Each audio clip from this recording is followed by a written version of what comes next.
们，大家好，欢迎来到我的频道。在这个视频中呢，就跟大家来分享一下提高上课效率以及课程通过率的几个小技巧。那第一点呢，就是提醒大家，上课之前呢，一定要进行预习，这个非常非常的重要。不管是你是熬夜也好，你还是自己挤时间也好，起码呢，你要大体的浏览一下很多的英语单词。如果是专业术语特别不懂的话，翻译一下。这样呢，在你上课的时候是非常非常的有帮助，特别是在第一年的时候，这个呢是一定要注意。第二个呢，就是上课录音，方便后边复习。另外一个呢，即使是上课你听不太懂的地方，你不会特别的紧张。第三个点呢，就是大家上课不懂的地方一定要问。就刚开始，可能我们在英语表达的时候，并不是特别的自信，或者是说你会担心自己说不好。其实呢，大家完全没有必要进行这样的担心。无论是老师还是同学呢，大家还都是比较友好。即使是你说不太清楚，他们能理解的意思之后，会比较耐心的去给你解释解答。我还记得呢，我当时有一门课，老师解释了我也不懂，就是比较难的一门课嘛。当时呢，老师就非常耐心的是拿了 A4 的纸，然后在上边一点一点的解释。那我个人感觉呢，你问了之后，他们一般给你的这种回复是会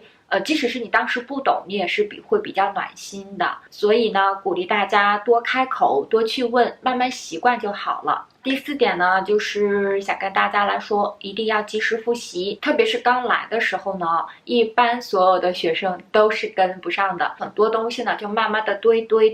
因为就压的比较多了嘛。考试之前呢，就会大约有2个周的时间让大家来复习。而且考试的时候呢，是有单独的一个考试月。我当时呢就想着，实在不行就后边再看嘛，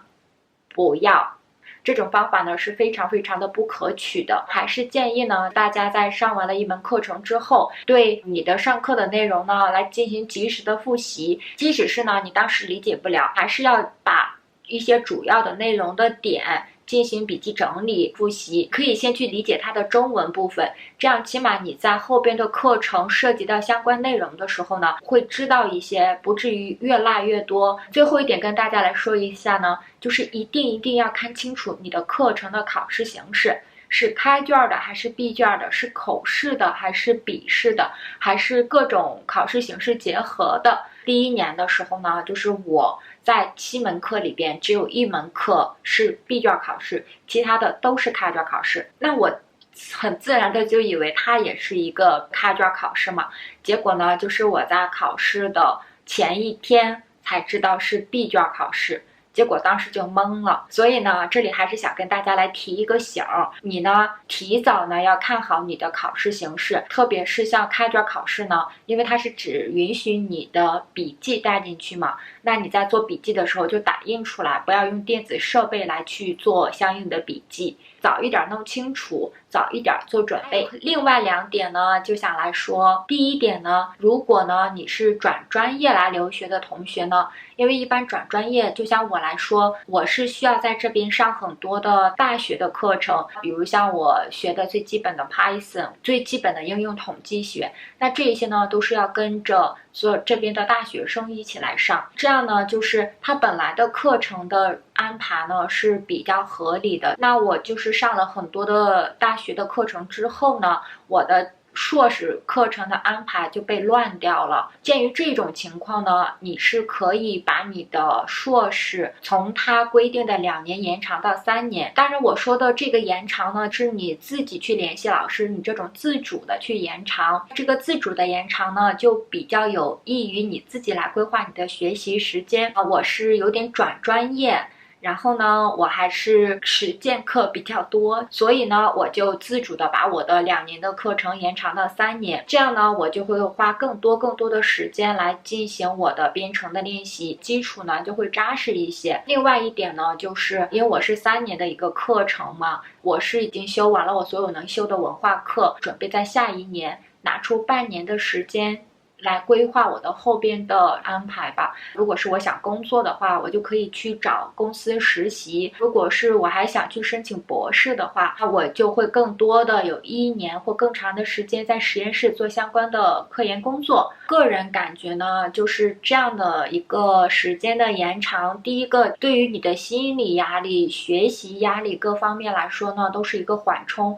同时呢，在你后边快毕业的时候，因为你是有一个学生身份留在这边，你会有更多的时间去来进行后边的这样一个安排。另外一个点呢，就是提醒大家一下，据我所知呢，很多学校是这样，我们一般有2次考试的机会。你整1年没有过的课程呢，它是会在，就像我们现在是在8月底到9月初呢，它会有第2次免费补考的机会。鉴于这个安排呢，这里就想跟大家来提醒一下，如果是你的课程特别多，你在复习考试的时候就会特别的紧张，并且特别是第1年的时候。这里给大家的建议呢，就是第1次考试的时候，你可以去选择一些你学的相对来说还不错的课程，先拿到这一部分的学分。比如说你第1年的上半学期呢是选了6门到7门课，你可以呢去挑4到5门课重点来复习，一定要保证把这一部分的分拿到。剩下的2到3门的课程呢，你就先去考场看一下大概是什么样的题型，然后呢再到最后的这一次补考的时候来进行考试。这样呢相对来说是一种方法。如果是你学的还可以的话，在第1年的第2学期的时候，你很多课程因为它是有连贯性的嘛，你很多课程呢你就比较容易能够跟得上，一般到最后考试的时候问题呢就不会特别的大。这种方法呢，需要提醒大家一个点，就是你需要呢对你的专业有一个大概的了解。如果是你有实习的话，它也会占用很大的一部分时间。所以呢，我上面的这个小技巧，你如果是想使用的话呢，还是要看一下你有没有这个必须的实习，根据这个呢来安排你的这个复习跟考试的安排，把这个方法介绍给大家。最后呢，还是要看你们的选择。那今天就是这样喽，拜拜喽。